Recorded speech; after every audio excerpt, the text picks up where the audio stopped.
Hello, this is Johnny Cycles with CyclesGaming.com here at the Deck Tech for my Jund Souls of the Lost deck. We are essentially looking to fill our graveyard as fast as possible and resolve a hasty Souls of the Lost. Now, Souls of the Lost is a 2-mana 0/1 that gets its power and toughness from the number of permanents in our graveyard. So similar to Tarmogoyf in that regard, but instead of counting card types in all graveyards, it only counts the number of permanents in our graveyard. So in a lot of ways, this is better. In some ways, it's worse. I'll talk about that in a minute. I played against the Souls of the Lost in a couple different Rakdos decks, looking to discard to value to the Inti new card from Lost Cavern of Ixalan, and it's basically a cookbook shell, and Souls of the Lost as a finisher. And I also played it in a Sultai build with Tarmogoyf and Murktide region, and I'm still going to play a league with that deck and post videos of it, and I'll write an article about it too. But one of the big problems in that deck and with Souls of the Lost in general is that it's just easy to chump block. Without trample, we are flying some form of evasion, then our opponent can just chump block it for days and advance their game plan enough to just kill us. Same with Tarmogoyf, to be honest. And furthermore, if we give our opponent a chance to untap, there's a good chance they'll find a Teferi or a Fatal Push or something to answer it. So the solution is, just like with my Lucas Prize deck, Footfall Crater, a 1-mana enchantment that enchants a land that then lets us tap that land to give a target creature haste and trample.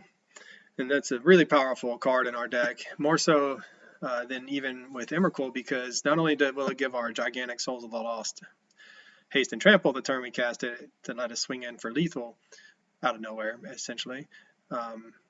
It also has cycling on it, which we can pitch to draw a card, and then it's a permanent, it's an enchantment, so it will grow Souls of the Lost, and since it's an enchantment type, it's another type for Tarmogoyf, so it'll also grow our Tarmogoyf. So we have land, artifact, instant, sorcery, creature, enchantment. Land, artifact, instant, sorcery, creature, enchantment. So it looks like we can get our Tarmogoyf up to a 6/7. And Footfall Crater works really well with a Resolve Tarmogoyf too. 6/7 hasty trampler is not bad in today's modern. As early as turn 3, I should say, as well. So that's the point of the deck. I mean, it's a really straightforward strategy.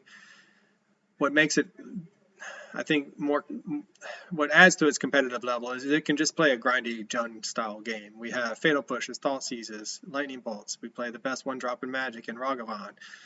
We have Card Draw in Questing Druid and Mishra's Bauble.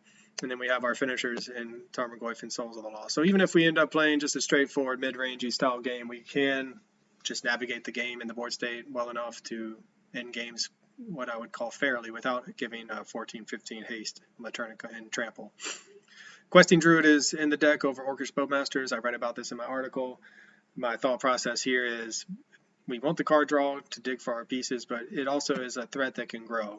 Orcish Bowmasters, while really powerful, nice 2-for-1 that punishes card draw and can pick off creatures, it isn't as big of a threat in attacking as Questing Druid. We can easily get Questing Druid up to a 4/4 or 5/5, then give it trample to get through chump blockers.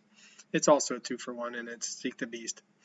Our sideboard is full of our own graveyard hate and ways to answer graveyard hate. So Tear Asunder, Assassin's Trophy with the flexibility to take out any permanent against, so that's a good, we'll bring that in against Tron or Murktide Regent.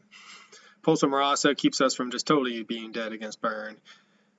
Burn is still out there. It may not be considered turn 1 or a tier 1, but if you play a league, there's a good chance you'll run up against a Burn deck, whether it's Izzet or Prowess Burn or just straight up burn your face.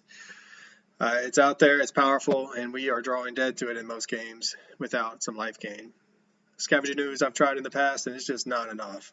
You know, a life here or there is not enough. Pulse from Marasa gives us 6 life in a go, while also returning a threat that has been killed or milled along the way. So really powerful against Burn. It can also be just good against strictly control decks that are looking to 1-for-1 us. Brotherhood's End, nice little conditional sweeper, good against the artifact decks. And that is our Jund Souls of the Lost. I hope you enjoy the gameplay. Definitely, they're practice games. There are definitely some games where I make mistakes, and you'll see my reaction, and you'll hear me talk about it. But that's why you play the game. That's how you get better. But I do think that the games will show the power level and the potential of this deck, and I hope you enjoy it. As always, this is Johnny Cycles with CyclesGaming.com, and I'll catch you on the next one. This has been another edition of Keeping Modern Janky. I'm Johnny Cycles with CyclesGaming.com. Check out my website where you can read articles on my Commander decks, my various modern brews, and my science fiction fantasy novel that I'm publishing serially every month. CyclesGaming.com. Be sure to click that like button and subscribe button on YouTube, and I'll see you on the next one.